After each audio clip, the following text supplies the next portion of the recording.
But when I was out of my body, I felt so free and light, and all the pain was gone and the fear was gone. It just felt amazing.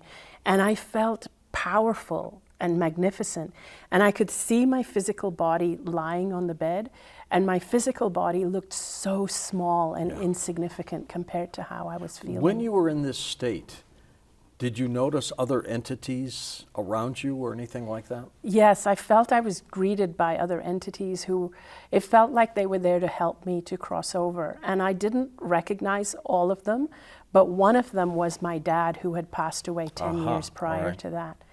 And it was really amazing connecting with my dad, because when I was growing up, I had a very turbulent relationship with my dad.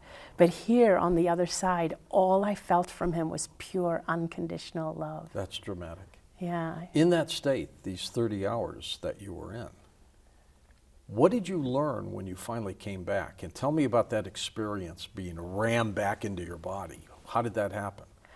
Somebody call you? Somebody send you? What happened? My dad sent me back from that side. He told me it wasn't my time. He said that I still had gifts. I had things to do. He said I had not completed my purpose and I needed to go back. But I didn't want to come back because it was bliss, isn't it? I mean, it was bliss, and my body was dying of cancer. But who wants to be put back into that, right? Exactly.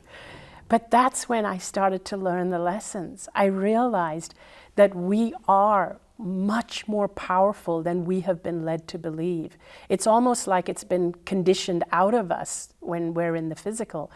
And I realized it was like my dad wanted me to know that now that you know the truth of who you really are, you need to go back and live your life fearlessly, and your body will heal dramatically. So when you come back into this stage 4 cancer-ridden body, how did you feel? And did you come out of the coma at all? So I came out of the coma. Literally, I started coming out of the coma. What it felt like in linear or human time, it felt like that as soon as I made the decision to come back, that it felt like I came out of the coma within minutes after that. And as I came out still with stage 4 cancer. Still with stage 4 cancer. So my body was critical. But as I opened my eyes, and my family was there, and my brother had flown in from India because he heard I was dying, and so he caught a flight and he... Of course, Exactly. So he was there, and I just started saying to my family, I said, I'm not going to die. It's not my time. Dad is here. Dad told me. They all thought I was delirious. And so they called a doctor, and the doctor said, yes, it's just the drugs. It's messing with her mind. She's close to going. She's close to going, exactly. So he made sure to not let my family raise their hopes, because he was so sure that I was dying. Well, you already proved them wrong on one thing when they said you'd never come out of the coma and you'd be dead. You were still alive and you came out of the coma. I came out of the coma, but he was still there saying, she's delirious. She's delirious, she's still critical. But what blew him away was then I said to this doctor, I said, didn't you take fluid out of my lungs at 5 this morning? Aren't you the one who did that? And he said, how do you know? You were in a coma. I was able to see and hear everything that was going on. As Raymond Moody pointed out, you hear those things. And as I started to recall, tell everyone the conversations that were taking place, that's when they started to realize something had happened. But what happened is that after 4 days, I was wanting to sit up. I was wanting to take out the tubes that were in me. Were you feeling better? I was feeling better. I was still very weak. And still stage 4?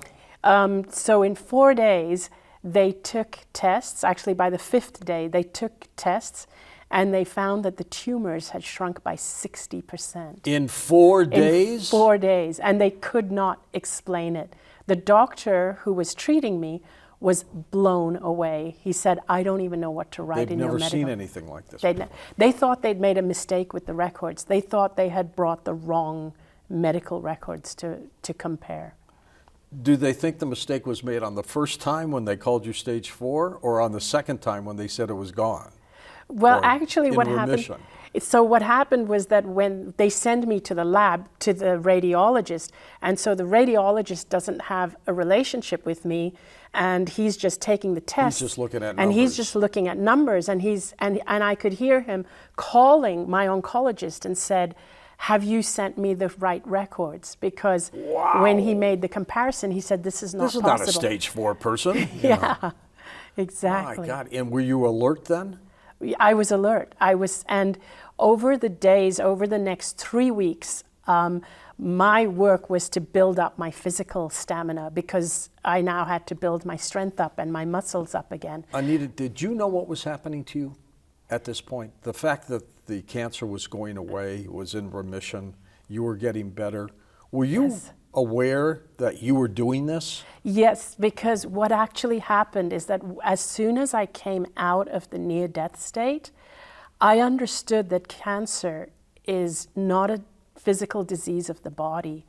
It was, for me, it was a disease from the level of from my soul or my consciousness, where I had never allowed myself to express myself. I'd never known how smart our bodies were. And so That's dramatic. and so now I knew that I was already healed, but my body just had to catch up.